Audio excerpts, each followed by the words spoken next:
नमस्कार दर्शकों, मैं हूं अर्शी शेख। आप सभी का स्वागत है हमारे इस कार्यक्रम में जिसका नाम है CTV हेल्प डेस्क। पिछले सप्ताह खास वुमेन डे के अवसर पर हमने डॉक्टर अनन्या दीक्षित जी से चर्चा की थी फीमेल इनफर्टिलिटी के इस विषय पर, और आज हमने जो विषय लिया है वो है मेल इनफर्टिलिटी। क्योंकि पिछले कार्यक्रम में डॉक्टर अनन्या ने हमें बताया था कि इनफर्टिलिटी की समस्या केवल महिलाओं को ही नहीं पुरुषों को भी होती है। तो आज हम उनसे जानते हैं कि आखिर ये है क्या, क्यों होती है और इसका क्या ट्रीटमेंट है। डॉक्टर अनन्या, एक बार फिर आपका स्वागत है हमारे स्टूडियो में। आज हम मेल इनफर्टिलिटी के बारे में चर्चा करने वाले हैं, तो हमारे दर्शकों को बताइए कि आखिर ये है क्या। मेल इनफर्टिलिटी का मतलब है इनफर्टिलिटी का वो फैक्टर जो पुरुषों से संबंधित है। पहले तो मैं आपको बता दूं कि करीब 45% तक 40 to 45% तक जो टोटल इनफर्टिलिटी के केसेस होते हैं उसमें से मेल्स का इन्वॉल्वमेंट होता है। मतलब कि मोटे तौर पे हम कह सकते हैं कि करीबन हाफ इन्वॉल्वमेंट मेल का होता है। इसलिए जब हम इन्वेस्टिगेट करना शुरू करते हैं कपल में कि इनफर्टिलिटी का कॉज क्या है, तो हम सिर्फ फीमेल को नहीं, मेल और फीमेल दोनों को एक साथ इन्वेस्टिगेट करते हैं। भले ही एक में कॉज निकल जाए फिर भी हम दोनों को इन्वेस्टिगेट करते हैं, क्योंकि ये भी हो सकता है कि दोनों में एक साथ कॉज इन्वॉल्व है। अब आपने मुझे कहा कि मेल इनफर्टिलिटी है क्या, तो पहले तो मैं आपको बताना चाहूँगी कि नॉर्मल मैकेनिज्म क्या है स्पर्म्स बनने का। जैसे कि मैंने आपको फीमेल के दौरान बताया था कि it starts from here, males का भी it starts from here only. काफ़ी सिमिलर मैकेनिज्म है, आगे जाके हम थोड़े से डिफर हो जाते हैं। सो यहाँ पे भी हमारा हाइपोथैलेमस जो ब्रेन का पार्ट है उसका काम शुरू होता है, जैसे कि फीमेल्स में हुआ था, और यहाँ पे सेम हार्मोन GnRH जो फीमेल्स में सिक्रीट हुआ था वही मेल्स में भी सिक्रीट होता है। ये GnRH आगे जाके सेम हार्मोन्स को स्टिमुलेट करता है जो फीमेल्स में स्टिमुलेशन हुआ था, FSH और LH जो कि एंटीरियर पिट्यूटरी से निकलते हैं। वो FSH और LH हमारे नीचे जाते हैं। FSH जो होता है वो हमारे सर्टोलाइ सेल्स मेल्स में होते हैं, उन्हें स्टिमुलेट करता है, ये फीमेल्स में नहीं होते हैं। LH जो होता है वो लेडिक सेल्स को स्टिमुलेट करता है, ये भी फीमेल्स में नहीं होते, ये मेल्स में होते हैं। और आगे जाके इनका काम अब मेल से रिलेटेड होने लगता है। जैसे कि जब हम प्यूबर्टी एडोलेसेंट पीरियड में होते हैं तो हमारी हाइट का एकदम से बढ़ना,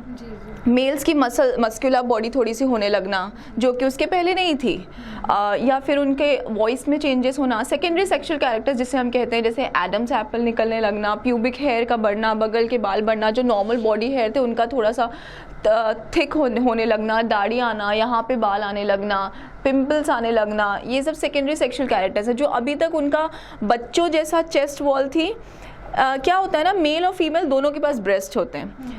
फीमेल ब्रेस्ट जो होते हैं आगे जाके ग्लैंडुलर बनने लगते हैं, और जो मेल ब्रेस्ट होते हैं वो रूडिमेंट्री, यानी कि दे स्टॉप देयर ओनली, वो हो के भी ना के बराबर होते हैं। तो उनका चेस्ट वॉल का शेप बदलने लगता है, ब्रेस्ट शेप बदलने लगता है। These things happen in males body, these are secondary sexual characters. मैं आपको पहले बताती हूँ कि जैसे हमने फीमेल रिप्रोडक्टिव सिस्टम का पूरा स्ट्रक्चर पढ़ा था आउटर और इनर, वैसे मैं इसमें भी आपको बताना चाहती हूँ कि हमारे पास भी आउटर और इनर स्ट्रक्चर होता है। आउटर में हमें दिखता है एक स्क्रोटम, जो कि नीचे से हमें सोलन पार्ट समझ में आता है, जो कि डार्क कलर का होता है, जिसमें हेयर होते हैं थोड़े से, और उसका जो स्ट्रक्चर होता है थोड़ा सा रिंकल स्किन जैसा होता है। उसके अंदर हमारे पास टेस्टिस मौजूद होते हैं जो कि हमें बाहर से नहीं दिखते हैं।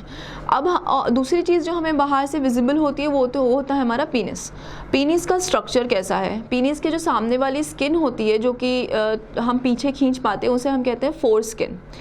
अब हम अंदर से देखते हैं कि अंदर हमारे इंटरनल जेनाइटल स्ट्रक्चर्स कौन से होते हैं। जैसे मैंने आपको बताया कि हमारा प्रोडक्शन दिमाग से शुरू होता है हार्मोन्स का, वो हार्मोन्स आगे जाके दूसरे हार्मोन्स को रिले करते हैं कि आप आगे जाओ और दूसरे हार्मोन्स का रिले करो, वो और हमारे टेस्टिस में जाते हैं, और टेस्टिस में जाके यहाँ पे हमारा main sperm production, testosterone production, ये सब शुरू होता है।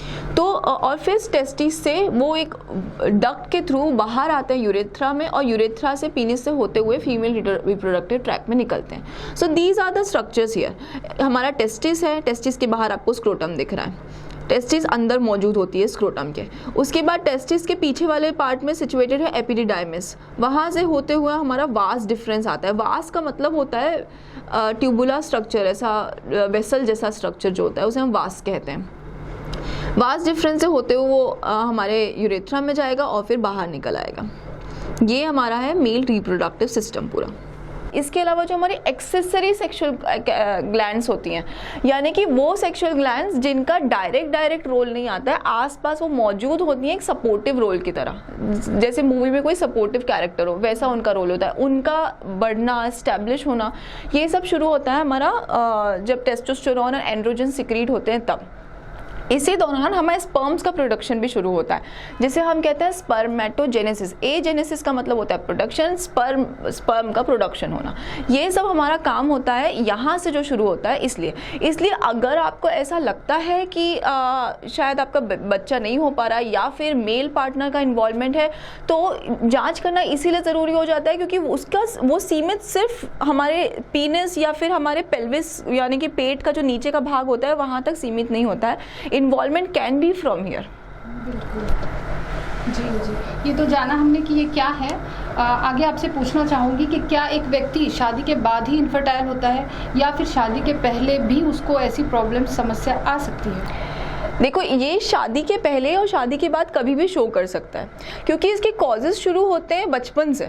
हो सकता है कोई कुछ चीज़ कंजेनाइटल हो। कंजेनाइटल का मतलब होता है कि वो उस वैसे ही आप पैदा हुए हैं, कुछ जब आप पैदा होने वाले थे, कुछ आपके पेट, जब आप मम्मी के पेट में थे तब आपके कुछ चेंजेस शुरू हुए, कुछ जेनेटिक एबनॉर्मलिटीज़ हुई, तब से हो सकता है। और जब हम बात करते हैं कि शादी के बाद आपको पता चला है क्या, तो काफ़ी सारी मतलब चीज़ें होती हैं ना जो हमारी लाइफ के पीरियड में भी हुई हैं। जैसे कि अगर आपको प्यूबर्टी के दौरान कभी मम्स हो गया है या फिर अडल्टहुड में कभी मम्स हुआ है, या फिर आपको कोई और ऐसा इन्फेक्शन हुआ है जिसके कारण आपके स्पर्म का प्रोडक्शन बिगड़ा हो, फॉर्मेशन बिगड़ा हो, जैसे ऑर्काइटिस हो गया है, या फिर आप समझिए आपकी हर्निया का रिपेयर हुआ है और उस दौरान टेस्टिस को नुकसान पहुंच गया हो, या फिर आप समझिए आपकी जो यूरिन ब्लैडर है उसका जो नेक होता है उसकी कोई सर्जरी हुई है।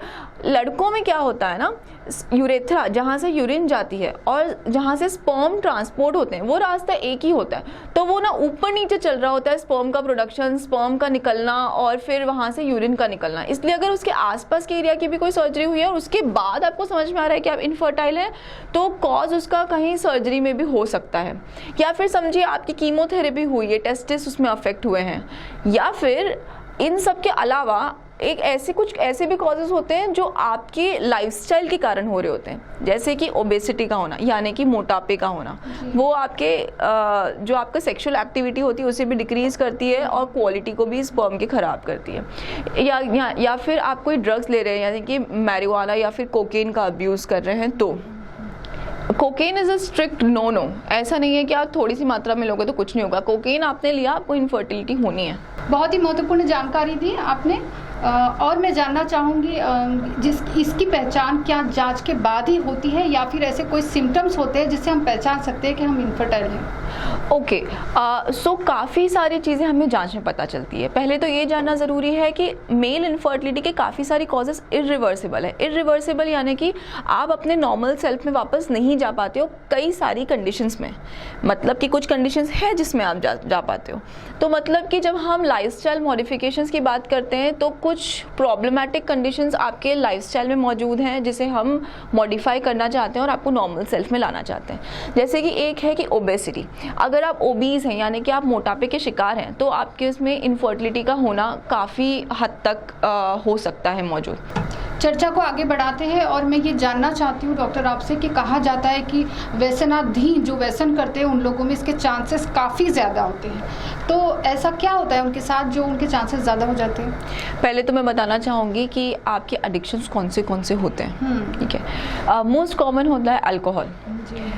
अल्कोहल का थोड़ी मात्रा में अगर आप कंजम्पशन करते हैं, बहुत कम दिनों में, मतलब बहुत कम मात्रा लेते हैं और बहुत ज़्यादा दिनों का गैप होता है, तो उससे अक्सर फ़र्क नहीं पड़ता है। लेकिन अगर आपका ऐसा है कि हर हफ्ते आप अल्कोहल ले रहे हैं या फिर आप लंबे समय में ले रहे हैं लेकिन बहुत अब्यूज़ कर रहे हैं अल्कोहल का, तो आपका स्पर्म का प्रोडक्शन में बिगड़ेगा। और सेकेंड होता है आपका सिगरेट स्मोकिंग। अल्कोहल से कहीं गुना ज़्यादा अगर कुछ नुकसान करता है हमारे स्पर्म्स को तो वो होता है सिगरेट। वो क्वालिटी को बिगाड़ देता है, वो शेप को बिगाड़ देता है। आपके स्पर्म का जो नॉर्मल शेप होता है, अगर उसका शेप बिगड़ जाएगा तो उसका फंक्शन भी बिगड़ने लगेगा। जो उसका मेन काम है जेनेटिक मटेरियल ट्रांसफ़र करना, फर्टिलाइज करना फीमेल एग को, वो सब नहीं हो पाएगा ढंग से या फिर कम मात्रा में होगा। उसके बाद होता है, आप ऑर्डर देखो ना, मैं अल्कोहल से शुरू किया क्योंकि जो लोगों में बहुत ज़्यादा है। इसके बाद मैंने सिगरेट बोला जो कि इनफर्टिलिटी में बहुत ज़्यादा है। अब जो मैं बोलने वाली हूँ कोकेन, वो ऐसा है कि अगर आप 1-2 बार भी लोगे ना तो भी आपके स्पर्म की क्वालिटी को बहुत बुरी तरीके से अफेक्ट करेगा। वो है cocaine. Cocaine is a strict no. उसमें कोई दो राय नहीं है कि मैं कम लेता हूँ, मैं कम दिन में लेता हूँ, मैं कम मात्रा में लेता हूँ, या फिर मैं उसके बिना नहीं रह पाता, मैं थोड़ा थोड़ा ले लूँ क्या। नहीं, अगर आप कोकेन ले रहे हो तो इनफर्टिलिटी होना तो होना ही है। उसके बाद होता है आपका marijuana abuse. Yes, it causes infertility. Now apart from this there are some other factors as well, जैसे कि होता है हमारा ओबेसिटी का मतलब वो होता है मोटू होना। ये लोगों को नहीं समझ में आता है कि आपका BMI, जैसे मैंने लास्ट टाइम भी कहा था, बॉडी मास इंडेक्स से काफ़ी फ़र्क पड़ता है आपके बॉडी फंक्शंस में, जो कि एक नॉर्मल 5 फीट के इंसान का 60 kg है और एक जो 5-7 के इंसान का 60 kg है, उन दोनों के बॉडी अलग अलग तरीके से रिस्पॉन्ड करेगी। वैसे ही यहाँ पे भी BMI काम करता है। आपकी हाइट, वेट, एज, ये तीनों मैटर करेगा मुझे आपका देखने के लिए कि आप कितने हेल्दी हैं। अगर आप मोटे हैं तो आपके स्पर्म्स का प्रोडक्शन, उसकी क्वालिटी, उसकी क्वांटिटी में डिफरेंस होगा। बहुत ही महत्वपूर्ण जानकारी दी आपने इस संदर्भ में हमें। अभी दर्शकों को बताइए कि एक इनफर्टाइल व्यक्ति जो है वो ठीक होना चाहता है और वो ट्रीटमेंट लेना चाहता है, तो कितने % उसके चांसेस होते हैं? देखो, पहले तो मैंने आपको बताया कि कॉजेज़ हमें जानना ज़रूरी होता है, जो कि कुछ हो सकते हैं कंजेनाइटल, यानी कि जो हमें जन्म से मिले हुए हैं, और कुछ वो जेनेटिकली ट्रांसफर्ड कॉजेज़ जो होते हैं ना, वो थोड़े कम होते हैं अगर हम बाकी कॉजेज़ के उसमें देखा जाए तो। अब आप खुद ही देखो ना कि कितने लोग अब्यूज़ करते हैं एडिक्शंस का और कितने लोग को एक्चुअली में प्रॉब्लम होती है, उनकी मात्रा कितनी डिफरेंस है ना। जेनेटिकली ट्रांसफर्ड कॉजेज़ थोड़े से कम है कंपैरेटिवली, बट आपको ये जानना ज़रूरी है कि मेल कॉजेज़ काफ़ी सारे इरिवर्सिबल होते हैं। इरिवर्सिबल यानी कि वो reverse back towards normal self नहीं हो पाते, लेकिन इसका मतलब है कि कुछ तो कॉजेज़ जो रिवर्स हो सकते हैं, इसलिए कॉज जानना बहुत ज़रूरी है। अपने जाके आप चेकअप कराइए अगर आपको ऐसा लगता है कि कहीं कोई प्रॉब्लम है। Now my next question is, आपको पता कैसे चलेगा कि आप प्रॉब्लमेटिक कपल या फिर हाई रिस्क कपल में से हो? एक जो मैंने आपको अपने पिछले सेशन में बताया कि अगर आपको 1 साल तक सेक्शुअल इंटरकोर्स आप कर रहे हैं, infertility, regular sexual intercourse, unprotected, फिर भी आप इनफर्टाइल है, मतलब आपको बच्चा नहीं हो पाया है अभी तक, ये नहीं कि बच्चा हुआ और अबॉर्ट हो गया, बच्चा नहीं हो पा रहा है, तो आप जाके तुरंत अपने डॉक्टर को दिखाइए। एक अबॉर्शन से उतने ज़्यादा अलार्मिंग सिम्टम्स आपको कुछ पता नहीं चलते हैं, इसलिए जाके आप दिखा दीजिए। सेकेंड होता है कि आपको while doing your sexual activity आपको ऐसा समझ में आ रहा है कि आप एडिक्वेट नहीं हो पा रहे हो। इसका मतलब क्या है? इसके कुछ 3-4 कॉजेस हो सकते हैं। एक तो ये कि जब आप चाह रहे हो तब आप इजैक्यूलेट नहीं कर पा रहे हो, उस समय से काफ़ी पहले हो जा रहा है, इसे हम कहते हैं प्रीमैच्योर इजैक्यूलेशन। प्रीमैच्योर यानी कि जो भी आपका पीक टाइम है जब होना चाहिए उसके पहले ही हो जा रहा है। अब इसके सबसे मोस्ट कॉमन कॉज है कि परफॉर्मेंस एंग्जाइटी होना, नर्वसनेस होना। फर्स्ट टाइमर्स के साथ ही अक्सर ऐसा होता है। दूसरा होता है कि आपका कोई पास सेक्सुअल ट्रॉमा हुआ हो, किसी ने आपको while your sexual activity abuse किया हो, या फिर किसी ने आपको सेक्सुअली एक्सप्लॉइट किया हो इसके पहले, उन मेल्स में ये होता है। ये जानना ज़रूरी है और इस पे आपको स्ट्रेस करना होगा अपनी सोसाइटी में कि males sexual abuse, males exploitation भी काफ़ी कॉमन है। हमारी सोसाइटी उस बारे में बात करना प्रेफर नहीं करती है, क्योंकि हमने अपने मेल्स को बचपन से ऐसा बनाया है कि तुम्हारे साथ कुछ कमज़ोरी का काम हो ही नहीं सकता है, तुम कभी कमज़ोर पढ़ ही नहीं सकते हो। एंड यही कॉज है कि लोग उठ के बोल नहीं पाते हैं कि आई एम अ मेल और मुझे कोई प्रॉब्लम हो रही है, मुझे सेक्सुअली कुछ प्रॉब्लम लग रही है, और अगर लगती भी है तो they do not share it even with the doctor, क्योंकि उन्हें लगता है कि कहीं से वो अपनी मर्दानगी को कम कर देंगे इस तरीके से। ये जानिए कि ये कॉमन है, ये होता है, और इसको हटाने का तरीका ये है कि आप डिस्कशन करना शुरू करें। नेक्स्ट थिंग होता है आपका डिलेड इजैक्यूलेशन, मतलब कि आपकी सेक्सुअल एक्टिविटी हो जा रही है, उसमें आपका इजैक्यूलेट नहीं निकल रहा है, बाद में निकल रहा है, या जब उसके बाद यूरिन जाते हो या फिर जब आप रिलैक्स करते हो तब निकल रहा है। नेक्स्ट होता है कि आपका इजैक्यूलेट तो है लेकिन उसमें स्पर्म्स कुछ भी नहीं दिख रहे हैं। ये आपको वाइल योर सेक्सुअल एक्टिविटी शायद ढंग से ना समझे, लेकिन जब ये हम स्पर्म एनालिसिस करते हैं तब हमें स्लाइड में देख के समझ में आता है there are zero sperms in the ejaculate. अब इसके कुछ और रीजंस होते हैं। एक तो होता है रेट्रोग्रेड इजैकुलेशन हो जाना। रेट्रोग्रेड का मतलब होता है कि वो बाहर तो आ रहे थे लेकिन वो वापस ऊपर चले गए, समझो ब्लैडर में चले गए। जैसे मैंने कहा आपको रास्ता एक ही है यूरिन का और स्पर्म का। ब्लैडर, यूरिनरी ब्लैडर जो होता है वहाँ से हमारी यूरिन निकलती है। कई बार हमारे स्पर्म्स उल्टे डायरेक्शन में चले जाते हैं। तो ये जानना ज़रूरी है कि प्रॉब्लम किस लेवल पे थी और उसे ठीक कैसे करना है। अब कुछ लोगों के जो पीनिस का शेप होता है उसमें भी डिफरेंस होता है कि कुछ लोगों को इरेक्टाइल डिसफंक्शन होता है। इरेक्टाइल डिसफंक्शन का मतलब होता है कि they are excited but the penis is not able to respond to their excitement. वो अगर इरेक्ट नहीं हो पाएगा तो आप सेक्शुअल एक्टिविटी कैसे कर पाओगे? It will be very painful sexual exposure for the male as well. एक इनफर्टाइल व्यक्ति क्या मानसिक समस्याओं का शिकार होता है? अगर है वो, उसकी जीवन शैली में क्या प्रभाव पड़ता है उससे, और उसे क्या अलग से काउंसलिंग दी जाती है? हाँ जी, देखो दो चीज़, अगर आप मानसिक समस्याओं के शिकार हैं तो भी आप इनफर्टाइल हो सकते हैं, या फिर कई और मेडिकेशंस अगर आप कोई ले रहे हैं मानसिक समस्याओं के लिए, या कोई और मेडिकेशन जैसे कि आप समझिए एंटी हाइपरटेंसिव ले रहे हो जो हाइपरटेंशन के लिए लेते हैं, या कोई एंटी साइकोटिक एंटी डिप्रेसेंट्स ले रहे हो, तो उससे भी थोड़ा फ़र्क पड़ता है। इसलिए अगर आप बच्चा प्लान कर रहे हैं तो अपने डॉक्टर को बताइए कि हम बच्चा प्लान कर रहे हैं और इन मेडिकेशंस, तो आपके डॉक्टर वैसी टाइप के मेडिकेशंस आपको नहीं देंगे जो आपके बच्चे प्लान करने में थोड़ा रुकावट लाए। नेक्स्ट होता है कि क्या इनफर्टाइल होने से आप डिप्रेसिव हो सकते हो या कोई और मेंटल डिसऑर्डर हो सकता है? हाँ जी, बिल्कुल हो सकता है। इससे आपकी लाइफ की कोई भी चीज़ जो आपका मूड डिसऑर्डर कर सकती है, आपको निराश कर सकती है, आपको एंग्जाइटी में ला सकती है, आपको पैनिक अटैक्स छोटे छोटे समय में अगर आप पैनिक हो सकते हो, तो वो आपको आगे जाके एक कोई साइकेटिक डिसऑर्डर में तब्दील कर सकती है। वैसे ही इनफर्टिलिटी का है, आप इनफर्टाइल हो तो जितना फीमेल्स को होता है कि वो डिप्रेसिव हो सकती हैं, वैसे ही मेल्स भी डिप्रेशन में जा सकते हैं। बट फ़र्क यही हो जाता है कि मेल्स बोल नहीं पाते, एंड हमारी सोसाइटी ने ये बोल रखा है कि females are emotional, even males are emotional, both of them are humans. दोनों इमोशनल हैं, दोनों अपने इमोशंस को बाहर जाहिर कर सकते हैं। हम मेल्स को उतनी अपॉर्चुनिटी नहीं देते हैं कि आप रो, आप निराश हो, आप अपने दुख को बोलो। इसलिए अगर मेल्स इनफर्टाइल हैं तो उनका ट्रीटमेंट, उन पे ध्यान देना एक कपल को बहुत ज़रूरी है, और आसपास के लोगों को भी थोड़ा संवेदनशील होना ज़रूरी है। जी, एक और सवाल है डॉक्टर अनन्या जो मैं आपसे पूछना चाहूँगी हमारे दर्शकों के माध्यम से, कि शारीरिक संबंध सक्षम ना बना पाना और ये इनफर्टिलिटी जो है वो क्या कहीं जुड़े हुए हैं? हाँ, ऑब्वियसली, बिकॉज अगर आप शारीरिक संबंध ढंग से नहीं कर पाओगे तो आप फर्टिलिटी, मतलब इट्स अ प्रोसीजर ना, जब तक स्टेप 1 नहीं होगी तो स्टेप 2 कैसे हो पाएगी?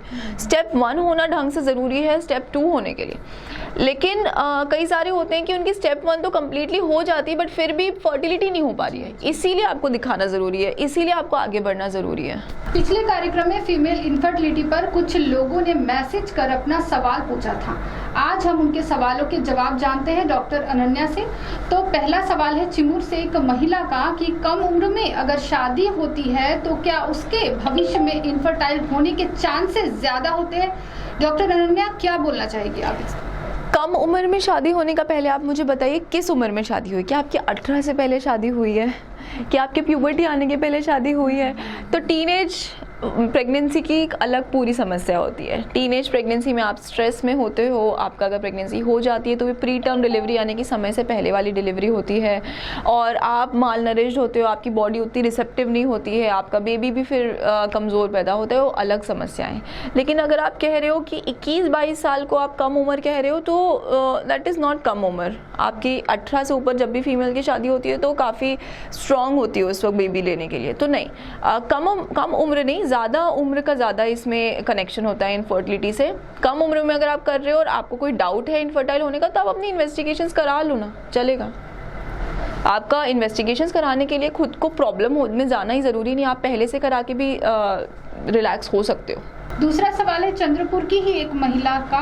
वो पूछ रही है कि अगर 3 से 4 बार लगातार गर्भपात हो रहा हो तो क्या भविष्य में गर्भ धारण करने के प्रयास उसे छोड़ देने चाहिए? अगर आपके 3 से 4 बार गर्भपात हुए हैं तो इसकी काफ़ी सारे रीजंस होते हैं और इसकी जो इन्वेस्टिगेशंस होते हैं वो करनी बहुत ज़रूरी होती हैं, भले ही आपकी जो भी एज हो। क्या आगे जाके गर्भ धारण करने में प्रॉब्लम होगी? हाँ, हो सकती है। आपके पास एक अच्छा खासा रिकॉर्ड है जो आपको बता रहा है कि आगे प्रॉब्लम होगी। 3 के बाद चौथे में प्रॉब्लम हुई है, 5वें में भी होगी, इसलिए अपनी इन्वेस्टिगेशंस कराइए। यू नीड ट्रीटमेंट, अपना पूरा ट्रीटमेंट लीजिए। अगर आपका इस वक्त प्रेगनेंसी रुक जाती है तो भी आपकी इन्वेस्टिगेशंस होना ज़रूरी है, क्योंकि हमें प्रेगनेंसी को पूरे 9 महीने तक खींच के एक अच्छा हेल्दी लाइव बेबी बाहर लाना है। कई सारों में ये होता है कि उनके पास इन्फेक्शन होता है, उनका बेबी पूरा आगे तक प्रोग्रेस करता है, लेकिन पैदा होने के कुछ दिनों में उसकी डेथ हो जाती है। रीज़न यही होता है कि इन्फेक्शन ट्रांसमिट हो गया होता है तब तक बेबी तक, इसलिए बेबी सर्वाइव नहीं कर पाता बाहर आने के बाद भी। इसलिए आपको इन्वेस्टिगेशंस करना ज़रूरी है। दूसरी बात, आपकी उम्र कितनी है? क्या आपके पहले कभी बच्चे रहे हैं? अगर आपके पहले बच्चे हैं, आपकी उम्र 40+ है, तो मैं आपको कहूँगी कि आप इस एज में अगर प्रेग्नेंट हो रहे हैं तो आपके पास सिर्फ अबॉर्शन नहीं, उसके अलावा भी काफ़ी सारे रिस्क हो जाते हैं। जैसे कि प्रेगनेंसी के दौरान आपको काफ़ी सारी प्रॉब्लम्स आएंगी, क्योंकि जैसा हमने लास्ट टाइम बताया कि आपकी अभी एग क्वालिटी थोड़ी ओल्ड हो जाती है, आपकी बॉडी में हार्मोन्स की मात्रा थोड़ी कम हो जाती है। तो मैं एक्सटर्नल हार्मोनल सपोर्ट दूंगी प्रेगनेंसी को चलाने के लिए और आपकी एक्स्ट्रा आपको मॉनिटरिंग पे रखूँगी। That is all. लेकिन आपका जो मेन क्वेश्चन था, आपको नेक्स्ट प्रेगनेंसी में प्रॉब्लम होगी? हाँ जी, आपकी प्रॉब्लम होने के बहुत चांसेस है, अपना ट्रीटमेंट लीजिए। तीसरा सवाल है हमारा चंद्रपुर से ही है कि शादी के पहले अगर किसी ने यौन संबंध रखा है तो क्या उसे इस इनफर्टिलिटी की समस्या से जूझना पड़ेगा? देखो, यौन संबंध रखा है उससे इनफर्टिलिटी होगा? नहीं, that is not the right thing. लेकिन अगर आपके मल्टीपल सेक्सुअल पार्टनर्स रहे हैं, मतलब कि आपने एक से ज़्यादा पार्टनर्स के साथ अपना सेक्सुअल एक्सपोजर किया है, तो हो सकती है इनफर्टिलिटी, क्योंकि आपको तब सेक्सुअली ट्रांसमिटेड डिसीज़ जिसे हम कहते हैं, जो सेक्स से ट्रांसमिट होती हैं डिसीजेज, वो होने के चांसेस होते हैं। तब हम बात करेंगे इनफर्टिलिटी की। अगर आपने किसी एक के साथ ही रखा है या फिर आपने सेफ सेक्सुअल एक्सपोजर रखा, यानी कि आपने कॉन्ट्रासेप्शन का यूज़ किया था या फिर आपने डिसीजेज ट्रांसफ़र ना हो इसके लिए कॉन्डम्स का यूज़ किया था, तो आपके ये प्रॉब्लम होना are very less. No, it's like no only. और एक और सवाल है डॉक्टर अनन्या, जिसका जवाब दर्शक जानना चाहते हैं कि अगर किसी लड़की को माहवारी रेगुलर नहीं आ रही हो तो क्या उसकी संभावनाएं होती है इनफर्टाइल होने की? या जैसे हमने अभी मेल्स में कहा ना कि अगर स्टेप 1 ही सेक्सुअल एक्सपोजर का ढंग से नहीं होगा, प्रोडक्शन ऑफ स्पर्म्स का नहीं होगा, तो फिर स्टेप 2 ऑफ फर्टिलाइजेशन कैसे होगा, बेबी कैसे बनेगा? वैसे ही फीमेल्स में है। अगर आपका महीना बराबर नहीं आ रहा है तो मतलब ये है कि आपका ओव्यूलेशन यानी कि अंडा फूटने का काम बराबर नहीं हो रहा है। जब तक अंडा फूटेगा नहीं तब तक वो स्पर्म से नहीं मिलेगा, स्पर्म से नहीं मिलेगा तो उसका बेबी नहीं बनेगा। वैसे ही अगर आपको रेगुलर मेंसेस नहीं आते थे या आते हैं तो जाके डॉक्टर को मिलिए। अगर पिछले 3 महीने से आपको रेगुलर मेंसेस आ रहे हैं 3-4 महीने से और अभी आपकी शादी हो रही है तो दैट इज़ फाइन। आपके 3 महीने 4 महीने से रेगुलर मेंसेस आ रहे हैं तो आपको ओव्यूलेशन भी हो रहा है मोस्टली ठीक से। तो डॉक्टर अनन्या, अगर कोई आपको अप्रोच करना चाहता है या कोई आप तक पहुंचना चाहता है तो वो कैसे पहुंचे आप तक? पहली बात तो कि अगर आपको सोशल मीडिया से पहुंचना है तो मेरा इंस्टाग्राम और फेसबुक, मैं दोनों पे काफ़ी एक्टिव हूँ, मैं सारे रिप्लाइज़ खुद करती हूँ, तो आप वहाँ पे मुझे पहुँच सकते हैं। मेरा हैंडल का नाम है हेल्प डेस्क डॉक्टर अनन्या, सब कुछ स्मॉल में है एंड कोई स्पेस नहीं है। HELPDESKDRANANYA। इंस्टाग्राम और फेसबुक दोनों हैंडल का नाम सेम है। अगर आपको डायरेक्टली आके मुझे मिलना है तो मैं अवेलेबल हूँ 2 to 5 भारती हॉस्पिटल में, ट्यूसडे टू सैटरडे। अगर आप राजूरा के रहने वाले हैं तो मेरी राजूरा में अलग से OPD होती है मंडेज़ को फ्रॉम 4 to 6। अगर आपको मुझसे फ़ोन पे बात करनी है डायरेक्टली या इनडायरेक्टली आपके पास यही नंबर है जो हमारी हेल्पलाइन नंबर CTV ने दी हुई है। अगर आप डायरेक्टली बात करना चाहते हैं तो आई वुड सजेस्ट कि आप भारती हॉस्पिटल में कॉल करके बात कर सकते हैं। इसके अलावा अगर कोई इमरजेंसी है तो आई विल सजेस्ट कि आप मेरे सोशल हैंडल्स पे ना पहुंच के आप पर्सनली आके हॉस्पिटल में मिलें तो मैं आपको बेहतर हेल्प कर पाऊँगी। आशा करते हैं हमारे दर्शकों को उनके सवालों के जवाब मिल गए होंगे। तो आज हमने जाना मेल इनफर्टिलिटी के बारे में, क्या सिम्टम्स होते हैं, कैसे पहचाने कि हम इससे ग्रस्त हैं और क्या सावधानी बरतनी होगी जिससे कि हमें भविष्य में ये समस्या ना हो। इन सारे बातों पर आज हमने चर्चा की और हो सकता है कि आज के इस कार्यक्रम में दर्शकों में से किसी को उनके सवालों के जवाब ना मिले हो, तो आप हमें इस क्रमांक पर मैसेज द्वारा पूछ सकते हैं। अगले कार्यक्रम में डॉक्टर अनन्या आपके द्वारा पूछे गए महत्वपूर्ण सवालों का जवाब देंगे। तो मिलते हैं अगले सप्ताह रविवार दोपहर 12 बजे। तब तक खुश रहे तथा अपने स्वास्थ्य का ख्याल रखें। नमस्कार।